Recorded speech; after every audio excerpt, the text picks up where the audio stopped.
Cumprimento a todos os meus irmãos com a paz de Jesus. Seja bem-vindo ao estudo do Grande Conflito. Capítulo 3. Como começaram as trevas morais. Este capítulo aborda o período do século IV, V e VI. Nas 7 igrejas do Apocalipse é o período chamado de Pérgamo, o casamento do cristianismo com o paganismo. O apóstolo Paulo declarou em sua segunda carta aos Tessalonicenses que o dia de Cristo não viria antes que viesse a apostasia e se manifestasse o homem do pecado, o filho da perdição, o qual se opõe e se levanta contra tudo que se chama Deus ou se adora, de sorte que se assentará no trono de Deus, querendo parecer Deus. 2 Tessalonicenses capítulo 2, versos 3 e verso 4. E ainda mais, o apóstolo Paulo ainda disse em 2 Tessalonicenses capítulo 2, verso 7, que o mistério da injustiça já opera. Mesmo naqueles primeiros tempos, viu o apóstolo insinuando-se dentro da igreja os erros que preparariam o caminho para o desenvolvimento do papado. Quase que imperceptivelmente, os costumes do paganismo tiveram ingresso na igreja cristã. Cessando aquela perseguição do tempo de Esmirna e entrando agora o cristianismo para dentro dos palácios reais, ela pôs de lado a humilde simplicidade de Cristo e dos seus apóstolos e, em troca, receberam pompa, orgulho dos sacerdotes, governadores pagãos. Em lugar das ordenanças de Deus, foram colocadas teorias e tradições humanas. A conversão nominal de Constantino, o imperador Constantino, na primeira parte do século IV, causou um grande regozijo, mas foi o início da apostasia. Aquele mundo pagão, sob o manto da justiça aparente, introduziu-se na igreja cristã. O paganismo, conquanto parecesse suplantado, tornou-se vencedor. Seu espírito passou a dominar a igreja. Suas doutrinas, cerimônias, superstições incorporaram-se na fé cristã. Foi neste período, de 313 a 538, período de Pérgamo, que o paganismo entrou para dentro da igreja cristã.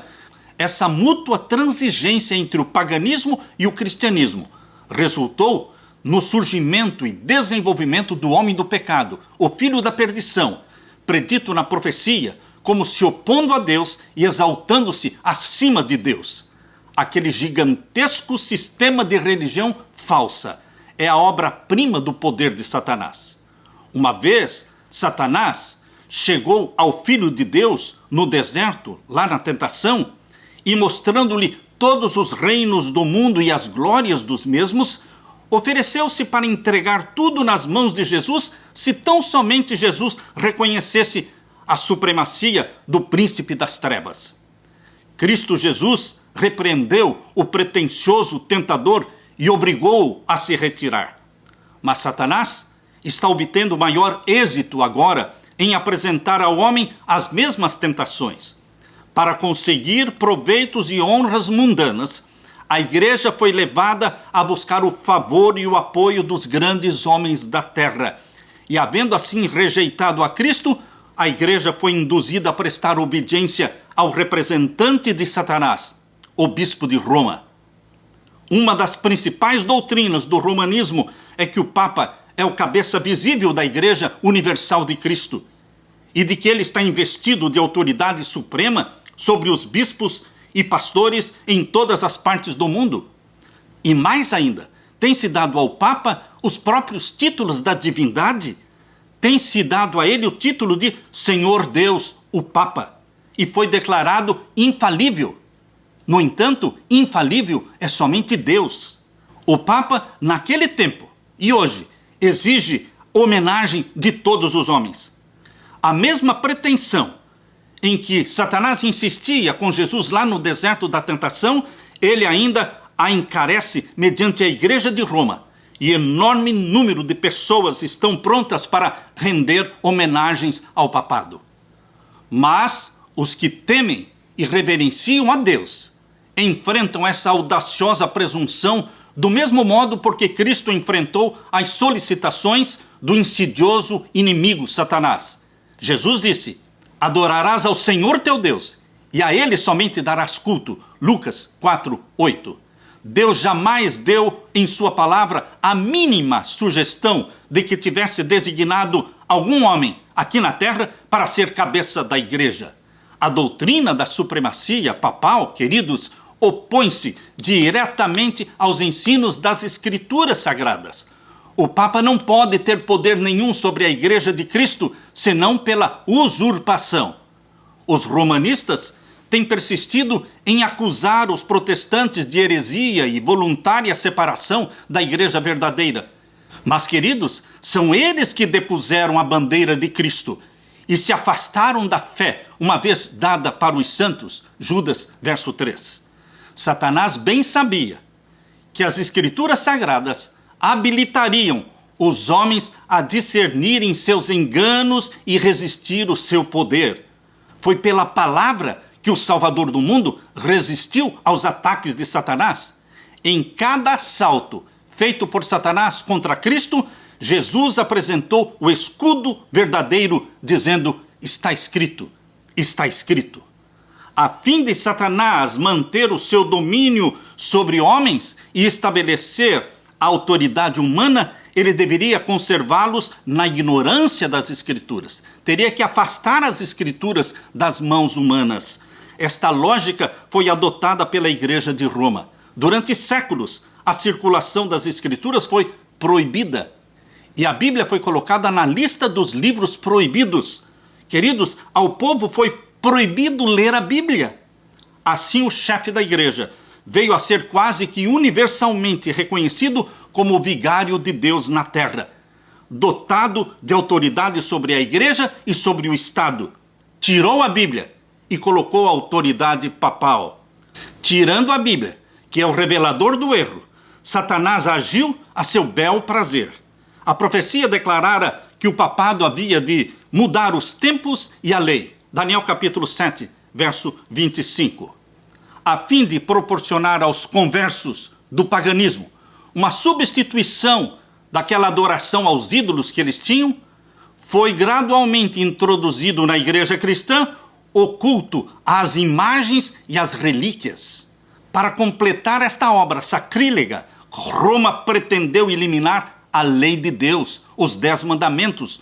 O segundo mandamento da lei de Deus, que proíbe o culto a imagens e esculturas, ele eliminou. E então dividiu o 10º mandamento em 2, para completar o número de 10. Queridos, ele mexeu na lei de Deus. Satanás, não contente em ter tirado e arrancado da lei o 2º mandamento, intrometeu-se também com o 4º mandamento da lei de Deus, que diz: lembra-te do dia do sábado para o santificar. Satanás arrancou aquele dia estabelecido em Gênesis capítulo 2, versos 1 a 3, e exaltou no lugar do 7º dia da semana o venerável dia do sol, estabelecendo o domingo como dia sagrado. Nos primeiros séculos, queridos, o verdadeiro sábado foi guardado por todos os cristãos.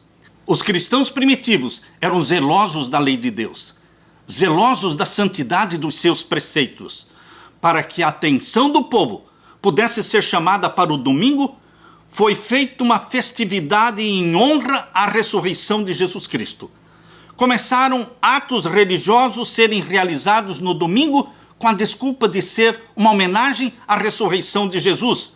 Porém, era considerado um dia de recreio, sendo o sábado ainda observado como dia santificado.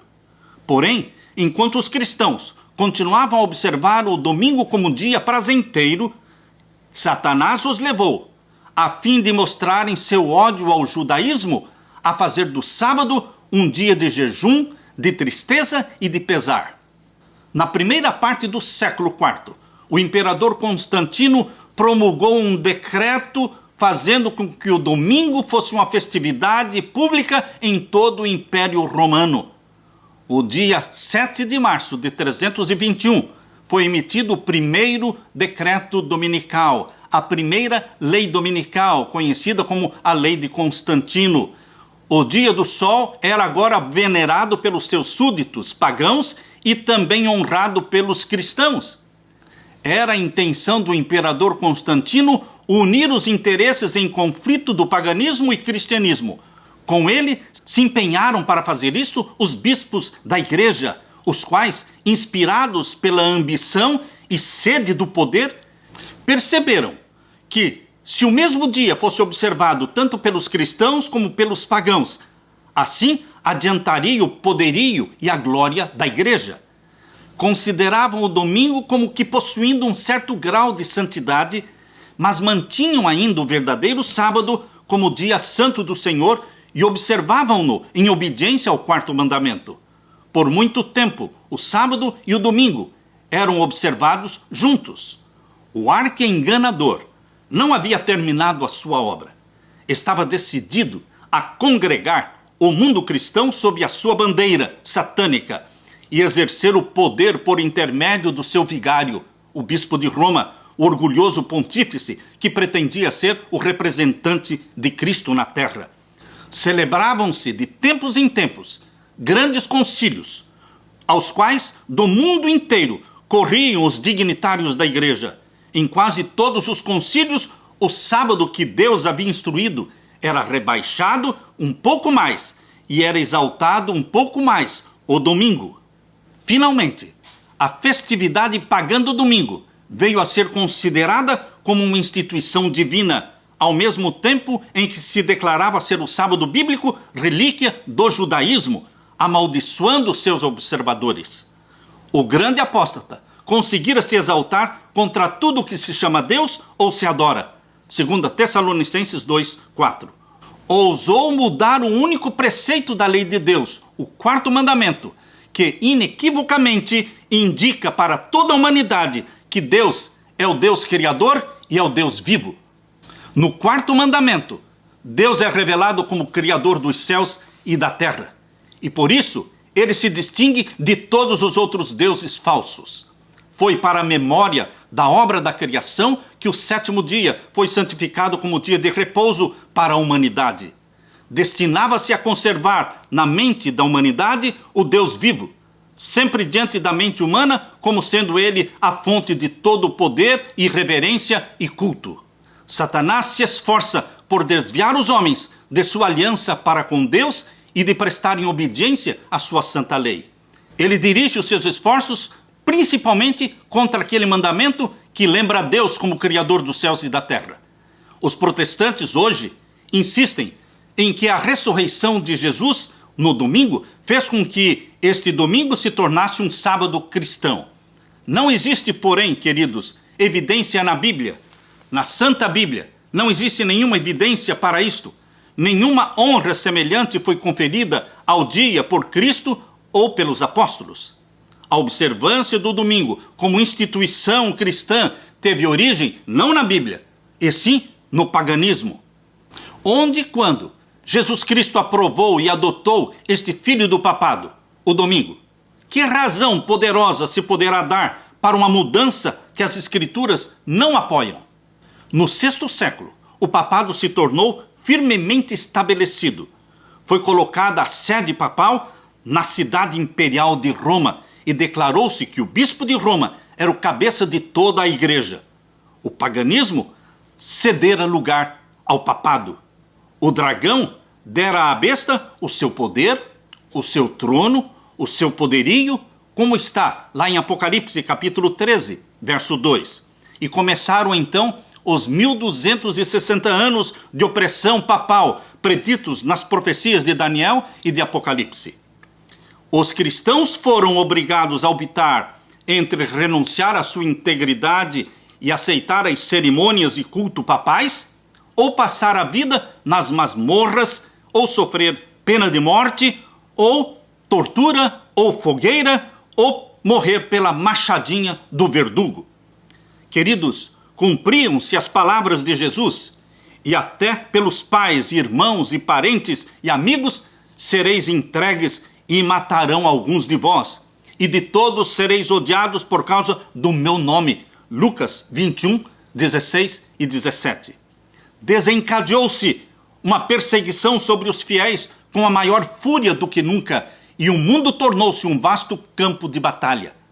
Assim diz o profeta: a mulher fugiu para o deserto, onde já tinha lugar preparado por Deus para ali permanecer 1260 dias, dias proféticos, 1260 anos, 538 até 1798, Apocalipse 12, verso 6. Quando a Igreja de Roma teve acesso ao poder, teve início então a Idade Média, a Idade Escura. Da fé em Cristo, o verdadeiro fundamento, transferiu-se a fé para o Papa de Roma. Em vez de confiar no Filho de Deus para perdão dos pecados e para a salvação eterna, o povo agora olhava para o Papa e para os sacerdotes e os prelados a quem ele delegara autoridade. Ensinava-se-lhes que o Papa era um mediador terrestre e que ninguém poderia se aproximar de Deus se não fosse por intermédio do Papa. E mais ainda, que ele ficava para eles no lugar de Deus e que deveria, portanto, ser implicitamente obedecido. O pecado se disfarçava sob o manto da santidade. Ensinava-se não somente a considerar o Papa como mediador, mas também a confiar em suas próprias obras para a expiação do pecado. Longas peregrinações foram ensinadas, penitências foram ensinadas, e, queridos, adoração de relíquias, relicários, altares, bem como pagamento de grandes somas de dinheiro à igreja. Tudo isso eram penitências ensinadas para aplacar a ira de um Deus ou assegurar o favor divino, como se Deus fosse idêntico aos homens, encolerizando-se por ninharias ou apaziguando-se com donativos ou atos de penitência. E, queridos, apesar de que prevalecesse no clero, entre os sacerdotes, o vício, mesmo assim, o poder deles só crescia, a influência só aumentava. E ao fim do 8º século, antigos escritos foram forjados pelos monges, decretos de concílios de que antes nada se ouvira falar foram descobertos, estabelecendo a supremacia universal do Papa desde os primeiros tempos. E a igreja que rejeitara a verdade de Jesus avidamente agora aceitou os enganos papais. Cansados de constante luta contra a perseguição, contra a fraude, iniquidade de todos os lados, muitos cristãos desanimaram e cederam. Porém, queridos, outros, sem se intimidarem com a oposição dos seus inimigos, eles intrepidamente declaravam: não os temais, lembrai-vos do Senhor grande e terrível, Neemias 4,14, e prosseguiram com a obra, cada qual com a espada cingida do seu lado, Efésios 1,17. As trevas pareciam tornar-se cada vez mais densas. Generalizou-se a adoração das imagens. Acendiam-se agora velas perante as imagens e orações eram feitas para as imagens. Outro passo ainda, que mostra a presunção papal, foi quando no século XI, o Papa Gregório VII proclamou a perfeição da Igreja de Roma. Queridos, perfeição da Igreja de Roma, infalibilidade, declarando que a Igreja nunca tinha errado e nunca iria errar. O altivo pontífice, Gregório VII, também pretendia o poder de depor os imperadores da terra. Um flagrante episódio ilustra o caráter tirânico do Papa Gregório VII, quando tratou o imperador alemão Henrique IV.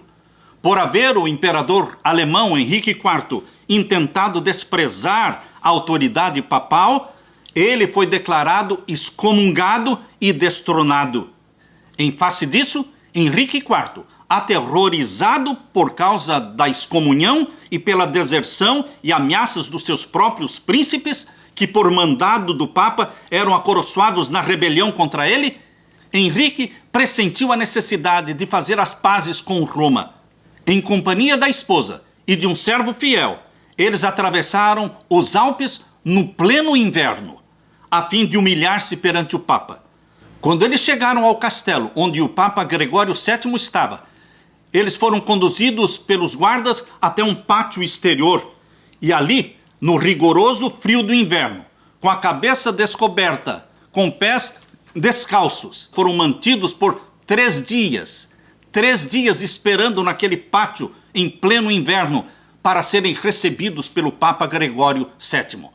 O pontífice não deu o perdão para Henrique IV, senão depois dele haver permanecido 3 dias jejuando e fazendo confissão. E Gregório, envaidecido com seu triunfo, jactava-se, orgulhava-se de que era seu dever abater o orgulho dos reis. Quão notável é o contraste entre o pontífice romano e Jesus Cristo. Jesus Cristo dizia: qualquer que entre vós quiser ser o primeiro, seja o vosso servo. Mateus 20, 27. Erros graves assim foram introduzidos na fé cristã. Destacava-se, entre outros, o da crença da imortalidade natural da alma. Na Bíblia não existe este ensinamento da imortalidade natural da alma, mas foi introduzido na igreja cristã. E, queridos, esta doutrina da imortalidade natural da alma lançou o fundamento sobre o qual Roma estabeleceu a invocação dos santos e a adoração da Virgem Maria. Disto proveio também a doutrina do tormento eterno para os impenitentes. Achava-se então, queridos, preparado o caminho para a introdução de ainda uma outra invenção do paganismo, e Roma intitulou isso de purgatório. Purgatório. Com essa heresia, afirma-se a existência do tormento eterno, onde as almas ficam sofrendo, sendo atormentadas até que possam ser admitidas no céu. E ainda mais, queridos, uma outra invencionice de Roma foi aproveitar-se dos temores e dos vícios dos seus membros e introduziram a doutrina das indulgências. Através da doutrina das indulgências, pregava-se que completa remissão dos pecados, passados, presentes e futuros, e livramento de todas as dores e penas em que os pecados importam, eram prometidos a todos os que se alistassem nas guerras do pontífice para estender o domínio da Igreja de Roma. Ensinava-se também, através das indulgências, que todo aquele que quisesse pagar em dinheiro para a Igreja, poderia se libertar da culpa dos seus pecados, bem como também poderia livrar seus amigos, seus familiares do tormento. Queridos, por esses meios, Roma abarrotou os cofres e sustentou o luxo e a magnificência, os vícios dos pretensos representantes de Jesus Cristo, que dizia: o Filho do Homem não tem onde reclinar a cabeça. A ordenança escriturística da ceia do Senhor foi substituída e suplantada pelo idolátrico rito da missa. Queridos, sacerdotes papais pretendiam, mediante este disfarce da missa, destituído de sentido, converter o simples pão e vinho no verdadeiro corpo e sangue de Jesus Cristo. No século XIII, foi estabelecido o mais terrível de todos os estratagemas do papado: a Inquisição. Ah, queridos, a Inquisição ficou responsável pela morte dos mártires. Mais de 50 milhões de mártires morreram pelas inquisições papais. O príncipe das trevas agora trabalhava através dos concílios secretos papais e influenciava-lhes a mente. Foram tantos os mártires que a profecia de Apocalipse 17, verso 6 diz que a grande Babilônia estava embriagada com o sangue dos santos de Deus. Os corpos mutilados de milhões de mártires se espalhavam por toda a Europa. O papado se tornou o déspota do mundo. Reis e imperadores se curvavam diante dos decretos do pontífice romano. Será que hoje é diferente? O que você pensa? Será que hoje é diferente a relação dos grandes líderes mundiais com o Papa de Roma? Queridos, a história se repete. Naquele tempo, na Idade Média, o meio-dia do papado foi a meia-noite do mundo. As Sagradas Escrituras eram quase que desconhecidas, não somente pelo povo, mas mesmo os sacerdotes não conheciam as Escrituras. Como os fariseus de outrora, os dirigentes papais odiavam a luz bíblica que revelaria os pecados deles. Prevaleciam naquele tempo a fraude, a avareza, a libertinagem.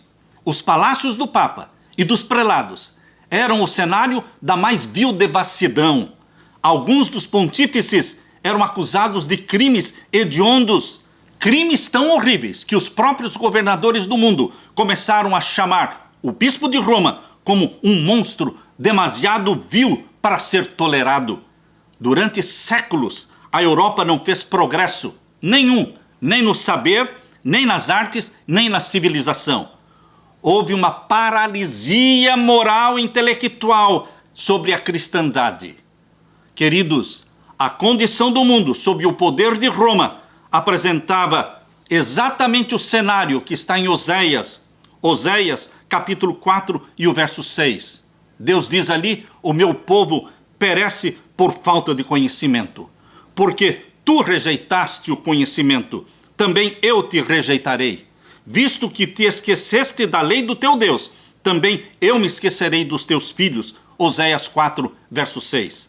Não há verdade, nem benignidade, nem conhecimento de Deus na terra. Só prevalecem o perjurar, o mentir, o matar, o furtar, o adulterar, e há homicídios sobre homicídios. Oséias 4, 1 e 2. Foram estes os resultados do banimento da palavra de Deus. Baniram a palavra de Deus e estabeleceram a autoridade papal. Queridos, infelizmente, a história vai se repetir. Que Deus te abençoe, meu querido irmão, e te sustente na fé em Cristo e em Cristo somente.